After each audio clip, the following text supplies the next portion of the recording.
pangangamba rin po kasi maraming taong pwedeng mapahamak. Maraming maniniwala sa fake kesa dun sa original, ganun po.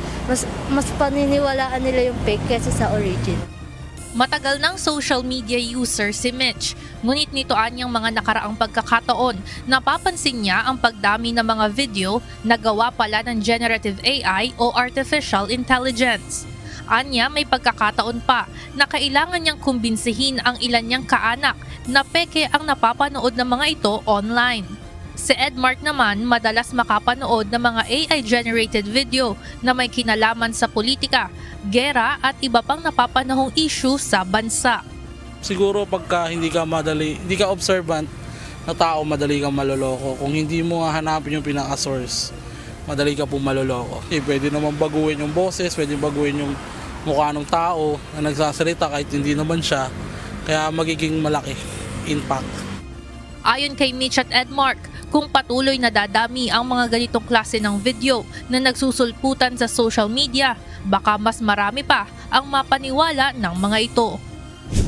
Ayon sa Department of Information and Communications Technology, patuloy sila sa mga aksyon upang sugpuin ang mga fake news peddler, lalo na ang gumagamit ng artificial intelligence o AI. What CICC will do is actively search for these people, analyze yung data at ipasa sa mga law enforcement natin para solido na ho yung kaso pagdating ho sa apprehension, prosecution, and hopefully a conviction would be had.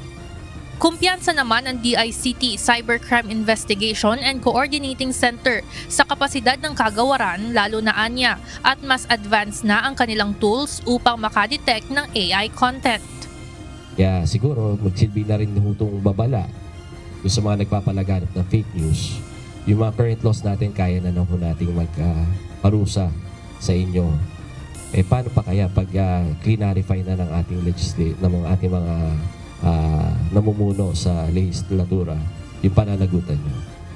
Tiniyak rin ng DICT, CICC na nakikipagtulungan na sila sa technology company na Meta upang mag-review ng mga content na maaaring maging source ng mga maling impormasyon.